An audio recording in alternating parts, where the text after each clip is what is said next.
of this chamber, this Capitol to be secured. And I want to tell you something. On January 6th, I was a brand new member of Congress. And I want you to know, How many days had you been here, Representative Green? January 3rd was my first day on the job. So you've been here 3 days? That's right, Okay. 3 days. All right. And I looked at the Capitol and thought this was the most secure building that I could possibly be in at least in this city, possibly in the country, because it's our nation's capital. And tragically, we found out it was not. And I was shocked by that.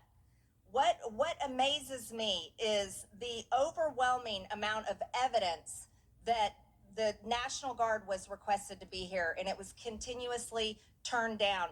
And the biggest shocker to me is that there's three people that turned it down. It was Chuck Schumer in the Senate, Nancy Pelosi in the House, and Mayor Muriel Bowser. If I could interject for just a moment, who's in charge of security here in the House of Representatives? The Sergeant at Arms, and that would be employed Nancy by- Pelosi. Right. Nancy Pelosi. The Speaker. The Speaker of the House is the one in charge of the House Sergeant at Arms. And the House Sergeant at Arms and the Senate Sergeant at Arms turned down the request for the National Guard to keep all of us safe from the threats that they knew existed. Are we going to find out if they got ordered to do that by the Speaker or by the leader in the Senate? When We're going to find that out tonight? No, we will not hear that from the January 6th committee that has spent millions of taxpayer dollars supposedly investigating January 6th. I highly doubt we will hear that. But I want you to know that when we take back majority, these will be the investigations that we take on.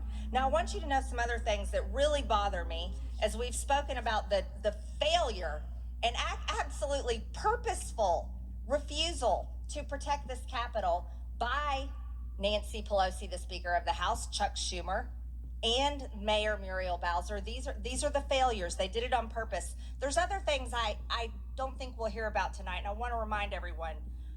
Number one, we still do not know who the pipe bomber is. Who is the person? There are videos everywhere. It's all over the FBI website, but we don't hear that coming out consistently from the January 6th committee. You know what else we don't hear enough about? We do not understand what is happening to the over 800 people who have been arrested and charged for the events on January 6th.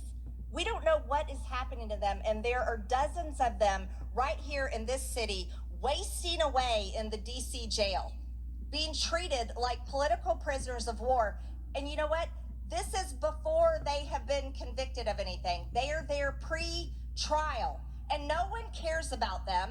No one on this January 6th committee dares to ask a question, what is happening to these people and why their due process rights are being so flagrantly and horrifically violated pre-trial.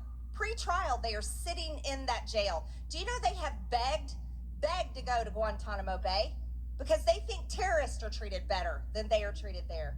But no one cares about them. These people have been arrested and charged, and they're wasting in jail. You want to know something else that we're probably not going to hear about?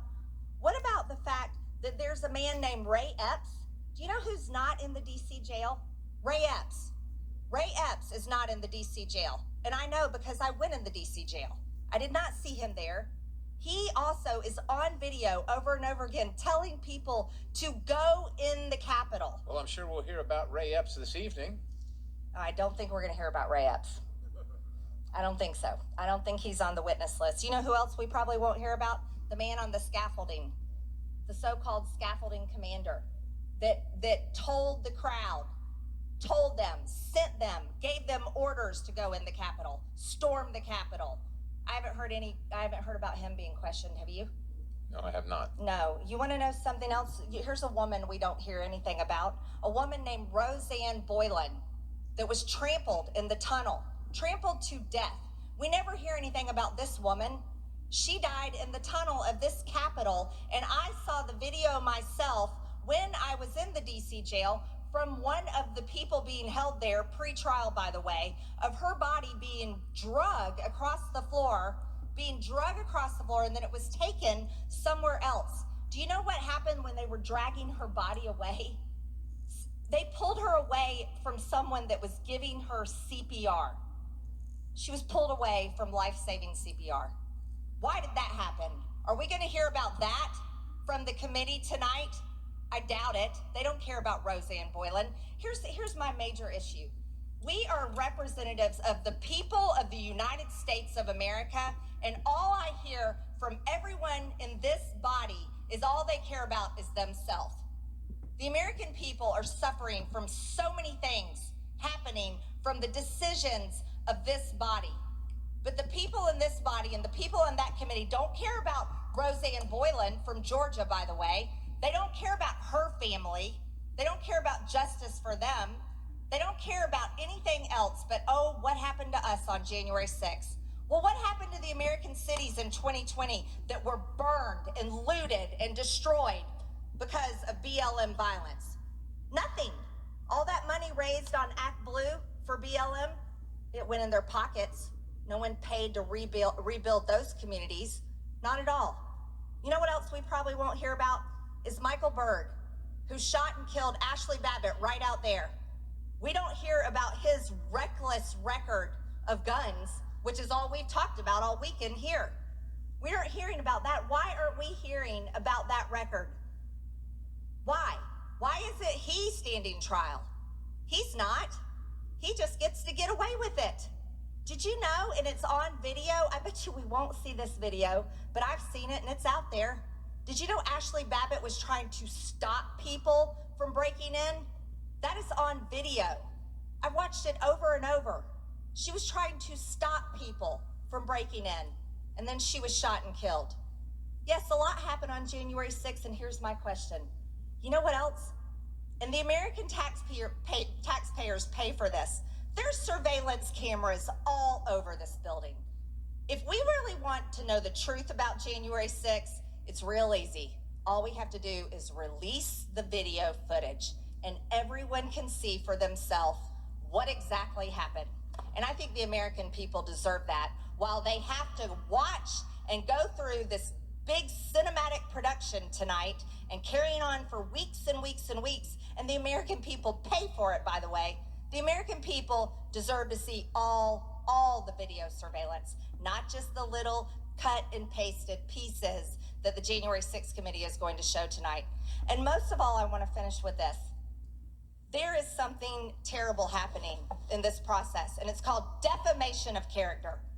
The 45th president of the United States' character is being defamed, and all of his staff and his family and all Republicans, everyone's reputation is being defamed as lies are being told about all of us and President Trump just for politics.